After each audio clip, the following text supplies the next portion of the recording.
महाराष्ट्र में बारिश कम हुई है इस बार, सूखा पड़ रहा है लगभग 21%। महाराष्ट्र में मानसून सामान्य से कम रहा है 21%, तो सूखा है वहाँ पर एक प्रकार से। काफ़ी बांधों में पानी कम हो गया है, कई जगह पर कृषि के लिए पानी नहीं है।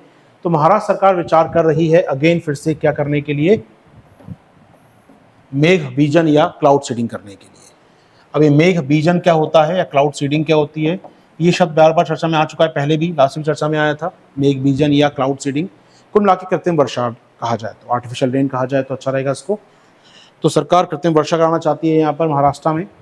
चलिए बात करते हैं तो कृत्रिम वर्षा या आर्टिफिशियल रेन के बारे में क्या जानते हैं हम लोग यहाँ पर। देखिए हमारे वैज्ञानिक ये कहते हैं कि आर्टिफिशियल रेन वहाँ संभव है जहाँ ऑलरेडी बादल हो, बारिश ना हो रही हो। तो बादल फॉर्मेशन है, ह्यूमिडिटी बनी हुई, आर्द्रता बनी हुई है, हवा में पानी नहीं है अगर, तो पानी पैदा नहीं कर सकते आप।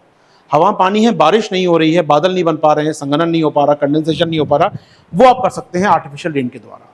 तो यहाँ पर सरकार वही प्रयास करेगी आर्टिफिशियल रेन करने का, बात कर रहे हैं यहाँ पर, देखते हैं क्या होता है। लेकिन कैसे होती है आर्टिफिशियल रेन वो देख लेते हैं एक बार। इसके लिए कुछ बेसिक एलिमेंट हैं हमारे, वो क्या है। सबसे जो कॉमन केमिकल यूज करते हैं बादल में छिड़कने के लिए, हम लोग ऊपर जाके प्लेन से ऊपर जाते हैं और छिड़काव करते हैं, कुछ कणों का, कुछ पार्टिकल्स का, कुछ केमिकल्स का, उनमें यूज करते हैं मुख्यतः हम लोग क्या, सिल्वर आयोडाइड AgI2। इसके अलावा पोटेशियम आयोडाइड ये यूज कर सकते हैं आराम से आप। ड्राई आइस, शुष्क बर्फ, जो मुख्यतः CO2 होती है मुख्यतः, उसका यूज कर सकते हैं आप यहाँ पर। सॉलिड CO2 होती है बेसिकली, इसका छिड़काव कर सकते हैं ऊपर जाके पार्टिकल्स का, ड्राई आइस का। लेकिन एक चीज और यूज कर सकते हैं हम लोग यहाँ पर, वो है अपना लिक्विड प्रोपेन। प्रोपेन जानते हैं कौन सी गैस होती है? Methane, ethane, propane, butane. Propane और ब्यूटेन भरी जाती है LPG में आपके मिलाकर। LP सिलेंडर जो घर में आता है लाल वाला, उसमें प्रोपेन और ब्यूटेन गैस भरी जाती है मिलाकर। तो लिक्विड प्रोपेन छिड़काव करेंगे आप बादलों में जाकर, इसका यूज भी कर सकते हैं। और ये पाया गया है कि अगर लिक्विड प्रोपेन छिड़काव किया जाए तो सिल्वर आयोडाइड के मुकाबले इसमें बर्फ कण बनने की या मेघ बीजन करने की क्षमता ज़्यादा होती है।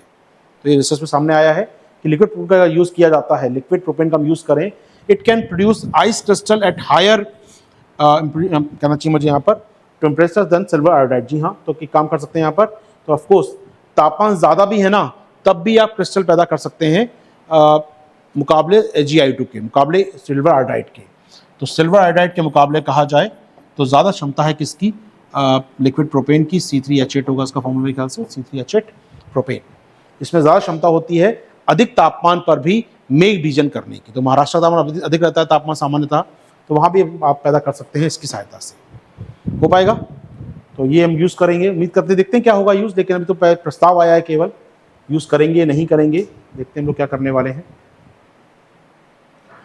ठीक है, याद रखिए ऐसे मटेरियल जो AgI2 है, CO2 ने क्या कहते हैं हम लोग यहाँ पर, हाइग्रोस्कोपिक मटेरियल। ठीक है, हाइग्रोस्कोपिक मटेरियल हो सकता है ये, इसे कहते हैं हाइग्रो, बादल या बनाते हैं, छोटे कण बनाते हैं बादलों के बर्फ के, ये हाइग्रोस्कोपिक मटेरियल कहते हैं इनको हम लोग, combinedly known as hygroscopic material. इन सबको मिलाकर बोलते हैं हम लोग हाइग्रोस्कोपिक मटेरियल।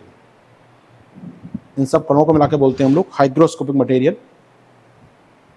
इवन सामान्य नमक का प्रयोग भी कर सकते हैं चाहे तो आप, NaCl का प्रयोग भी कर सकते हैं आप सामान्यतः चाहे तो। नमक भी क्या करता है, पानी को सोख लेता है ना, पानी को एब्जॉर्ब करता है। कहीं पानी पड़ा और डाल दीजिए नमक को, तो क्या करेगा, नमक पानी को जोड़ लेता है अपने साथ, पार्टिकल्स को। चलिए ठीक है, आमतौर पे तापमान कितने तापमान पे होता है ये कार्रवाई होती है इस तापमान के ऊपर, क्योंकि आप ऊपर जाते हैं, जैसे आप ट्रोपोस्फीयर में, क्षोमंडल में आप थोड़ा ऊपर जाएंगे तो क्या होता है, तापमान घटता है बढ़ता है ऊपर? क्षोमंडल में तापमान नीचे से ऊपर जाने पर कम होता है, फिर ओजोन स्फीयर में या ट्रोपोस्फीयर में बढ़ता है, स्ट्रेटोस्फीयर में बढ़ता है। फिर ये होता है ना आपका, शायद देखा होगा आपने,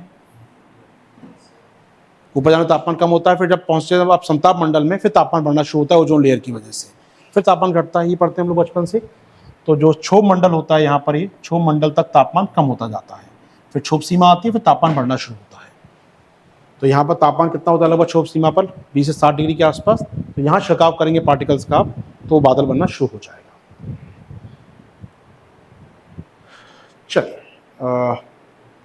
अच्छा एक काम सुन लीजिएगा, 2021 में क्या हुआ था, 2021 की बात है, ये मैंने उस समय ऑनलाइन पढ़ाया था क्लास में। UAE ने एक एक्सपेरिमेंट किया था उस समय। उसने क्या किया था, एक नई तकनीक का प्रयोग किया था।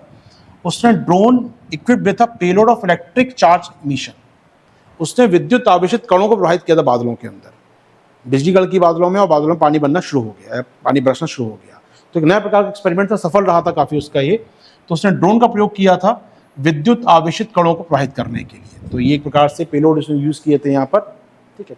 तो हवा के कणों को आवेशित किया उसने, जिससे बादल में बिजली पैदा हुई, बिजली कड़क की और उससे कहीं ना कहीं बारिश शुरू हो पाई थी।